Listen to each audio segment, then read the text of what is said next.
Hello friends, नमस्कार। स्वागत है हमारे इस यूट्यूब चैनल टाइम पर। इस चैनल के माध्यम से आज मैं आपको आईपीसी की महत्वपूर्ण धाराओं के बारे में बताऊंगा। इससे पहले मैं 3 वीडियो बता चुका हूं। पहले वीडियो में मैंने 1 से लेकर 100 तक की जो महत्वपूर्ण धाराएं हैं उनके बारे में बताया है, और दूसरे वीडियो में 100 से लेकर 200 तक की धाराओं के बारे में बताया है, और तीसरे वीडियो में मैंने 200 से लेकर 300 तक की जो महत्वपूर्ण धाराएं हैं उनके बारे में बताऊंगा। और आज की वीडियो में मैं 300 से लेकर 400 तक की जो महत्वपूर्ण धाराएं हैं उनको बताऊंगा।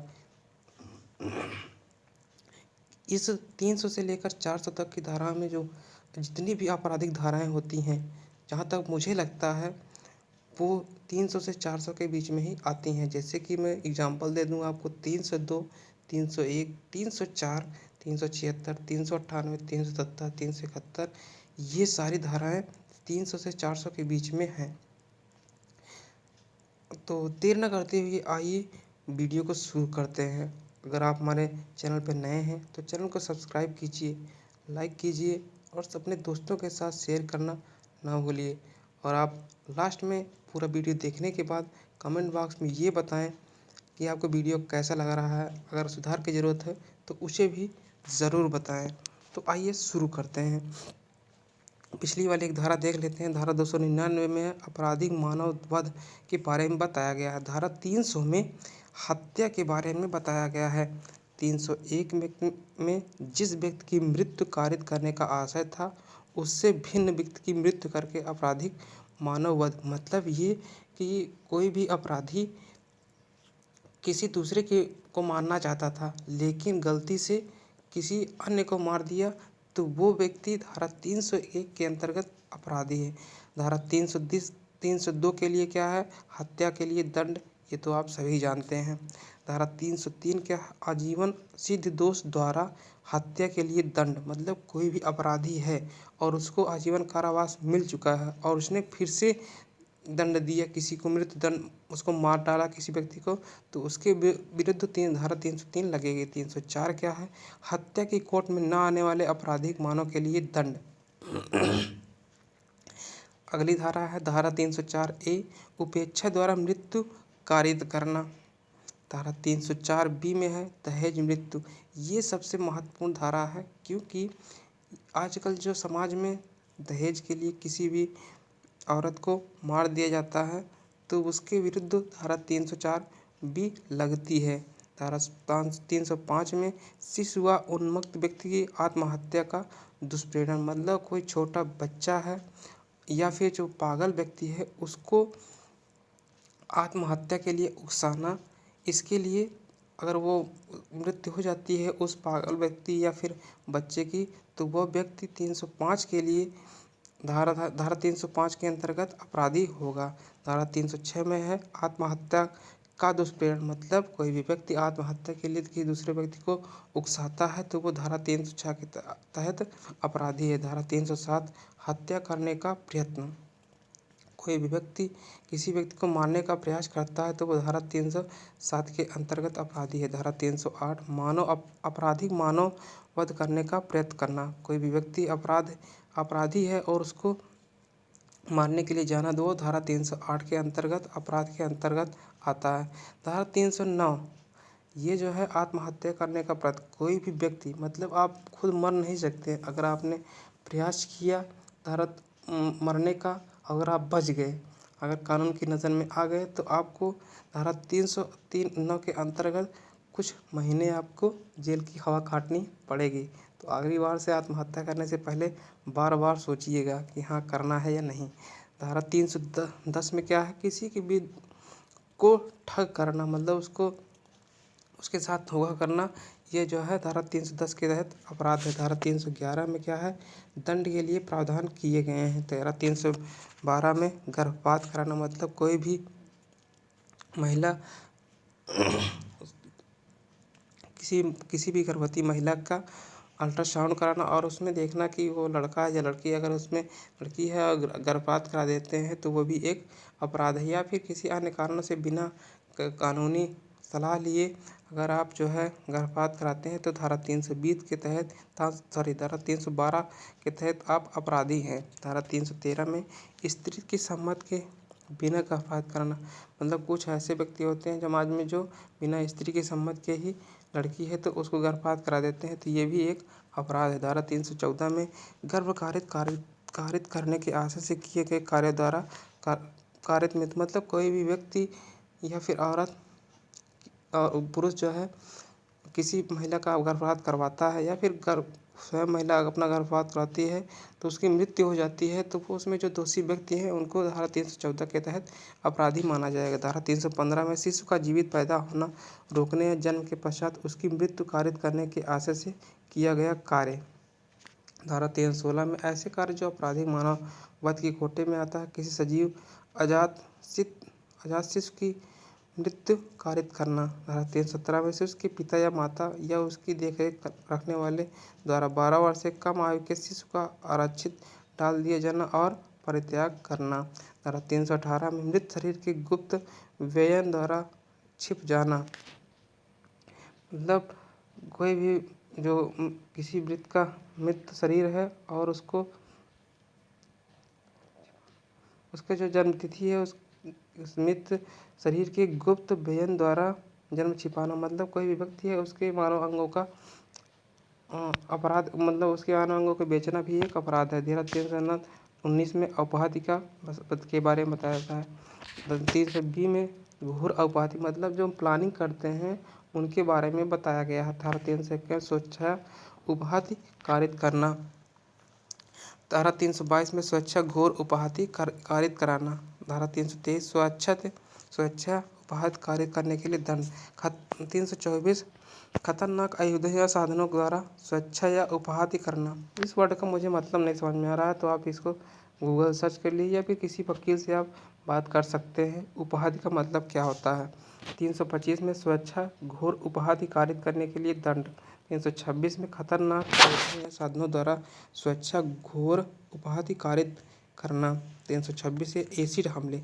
आज 326 एक पहले अब तो बैन हो गया एसिड तेजाब बैन हो गया, नहीं पहले क्या होता था उसमें कोई भी व्यक्ति कोई भी लड़का प्रेम करता था किसी से तो वो जो है लड़की मना कर देती है कोई भी काम, मतलब शादी वगैरह करने से, तो वो लड़का उन्मत्त हो जाता है, पागल हो जाता है और वो जो परेशान होकर जो है एसिड खरीदता है और उस पर फेंक देता है। वो चाहता है कि मेरी ना हो सके वो दूसरे की ना हो सके, ये जो है ऐसा वो करता है।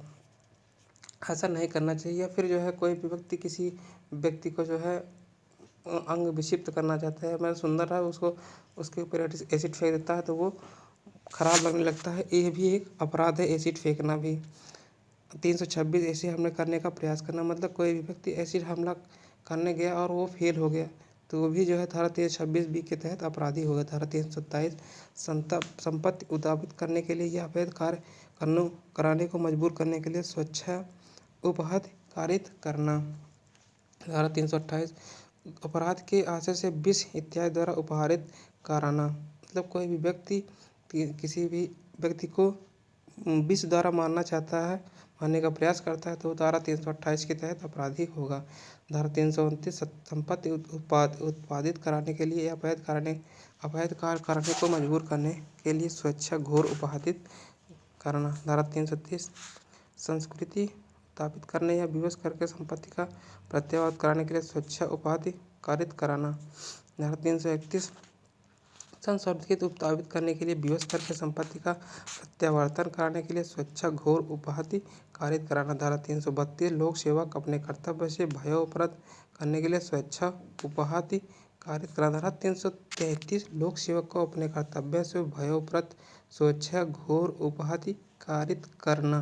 धारा 334 प्रकोपन पर स्वेच्छा उपाधि करना। धारा 335 प्रकोपन पर स्वेच्छा घोर उपाधि करना। धारा 366 कार्य जिससे दूसरों का जीवन या व्यक्तिगत क्षेम संकटपन्न हो उसके लिए अपराध 336 होता है। धारा 337 ऐसे कार्य द्वारा उपाधि कारित करना जिससे दूसरों का जीवन या व्यक्तिगत क्षेम संकट में, ऐसे कार्य करना मतलब किसी के जीवन पे संकट आ जाए तो वो भी धारा 337 के अंतर्गत अपराध है। धारा 338 ऐसे कार्य द्वारा घोर उपाधि करना जिससे दूसरों का जीवन व्यक्ति क्षेम संकटपन्न हो जाए। अगला है धारा 339 सदोष अपराध। धारा 340 में सदोष प्रतिरोध। धारा 341 में सदोष अपराध के लिए दंड। धारा 342 सदोष प्रतिरोध के लिए दंड। धारा 343 3 या अधिक दिनों के लिए सदोष परिरोध। 10 या अधिक दिनों के लिए सदोष परिरोध। ऐसे व्यक्ति का सदोष परिरोध जिसके छोड़ने के लिए रेट निकल चुका है। धारा 346 गुप्त स्थान में सदोष परिरोध। धारा 347 संपत्ति उद्यापित करने के लिए अवैध कार्य करने के लिए मजबूर करने के लिए सदोष प्रतिरोध। धारा 348 संस्कृति उद्यापित करने के लिए विवश करके संपत्ति का प्रत्यावर्तन करने के लिए सदोष परिरोध। धारा 349 बल अपराध। 350 आपराधिक बल। 351 हमला। 352 गंभीर प्रकोपन होने से अन्यथा हमला करना या आपराधिक बल का प्रयोग करने के लिए दंड देना, यह धारा 352 के तहत अपराध है। धारा 353 लोक सेवक को अपने कर्तव्य के निर्वहन से भयप्रद करने के लिए हमला या आपराधिक बल का प्रयोग। मतलब कोई भी अपराधी ऐसे होते कुछ अपराधी ऐसे होते हैं जो अपराध से बचने के लिए किसी भी पुलिस या फिर ऑफिसर को वो जो है उनके ऐसा उनको हम भय उत्पन्न करते हैं उनको कि आपकी संपत्ति या फिर आपके जो परिवार को मैं कुछ अनर्थ कर दूंगा, तो आप मेरे साथ कार्रवाई मत कीजिएगा। ऐसा करने के लिए अगर वो पाया जाता है तो धारा 353 के तहत अपराधी होगा। धारा 354 भी एक औरत नंगा करने के इरादे के साथ कार्य। अगला है 354 सी छिप कर देखना। 354 डी पीछा करना। ये सब स्त्रियों के है। छिप कर देखना स्त्री को या फिर उसका पीछा करना 354 डी के तहत अपराध है। ऐसा माना जाता है ऐसा कानून में ये प्रावधान है किसी भी औरत को 52 सेकंड तक आप देख लेते हैं तो वो भी एक अपराध है, उसको मतलब घूरना कहते हैं। 355 गंभीर प्रकोपन होने से अन्यथा किसी व्यक्ति का अनादर करने के आशय से उस पर हमला या आपराधिक बल का प्रयोग। धारा 356 किसी व्यक्ति द्वारा ले जाने वाली संपत्ति की चोरी के प्रयत्नों में हमला या आपराधिक बल का प्रयोग। धारा 357 किसी व्यक्ति का सदोष परिरोध करने के प्रयत्नों में हमला या आपराधिक बल का प्रयोग। धारा 358 गंभीर प्रकोपन मिलने पर हमला या आपराधिक बल का प्रयोग। धारा 359 व्यापहरण मतलब अपहरण जिसको कहते हैं किडनैपिंग, उसके लिए धारा 359 लगती है। धारा 360 भारत में व्यापहरण। 361 विधिपूर्ण संरक्षकता में से व्यापहरण। धारा 362 अपहरण किडनैपिंग। 363 व्यापहरण के लिए दंड। जब अपहरण होता है किडनैपिंग होता है उसके लिए दंड का प्रावधान 363 में बताया गया। 363 में भीख मांगने के प्रयोजन के लिए अपर्याप्त का व्यापहरण या विकलांगीकरण। 363 में जो ह्यूमन ट्रैफिकिंग होता है किसी व्यक्ति को ले जाकर उसके अंगों को काट देना और या फिर उसको विक्षिप्त कर देना और उससे भीख मंगवाना, ये भी एक अपराध है। इसको बोलते हैं इंग्लिश में ह्यूमन ट्रैफिकिंग। धारा 364 हत्या करने के लिए व्यापहरण या अपहरण। धारा 364 ए फिरौती आदि के लिए व्यापहरण। 365 किसी व्यक्ति का गुप्त रीति से सदोष परिरोध करने के आशय से व्यापहरण या अपहरण। 366 विवाह आदि करने को विवश करने के लिए किसी स्त्री को अपहरित करना या उत्प्रेरित करना। धारा 366 ए अप्राप्त व लड़की का उपापन। धारा 366 में विदेशी लड़के से आयात करना। धारा 367 व्यक्ति को घोर उपाधि दासत्व आदि का विषय बनाने के उद्देश्य से व्यापारण या अपहरण मतलब किसी को जो मतलब ह्यूमन ट्रैफिकिंग ये भी इसी से रिलेटेड है। धारा 367। धारा 368 व्यापारित या अपराधिक व्यक्ति को सदोष छिपाना या प्रतिरोध में रखना। 369 10 वर्ष से कम आयु के शिशु के शरीर पर से चोरी करने के आशय से उसका व्यापहरण या अपहरण। धारा 370 दास के रूप में किसी व्यक्ति को खरीदना या बेच करना मतलब आज से पहले ऐसा होता था किसी व्यक्ति को खरीदा जाता था और उसे दास बनाकर काम किया जाता था। तो आज के समय में अगर दास बनाकर किसी को काम कराया जा रहा है तो वो एक अपराध है। ऐसा व्यक्ति धारा 370 के तहत अपराधी होगा। दासों का धारा 371 दासों का अभ्यासिक व्यवहार करना। धारा 372 वेश्यावृत्ति आदि के प्रयोजन के लिए अपर्याप्त व्यय को बेचना मतलब जो वेश्यावृत्ति हो है उसके अंतर्गत कोई भी व्यक्ति अपराधी पाया जाता है तो उसको धारा 372 के तहत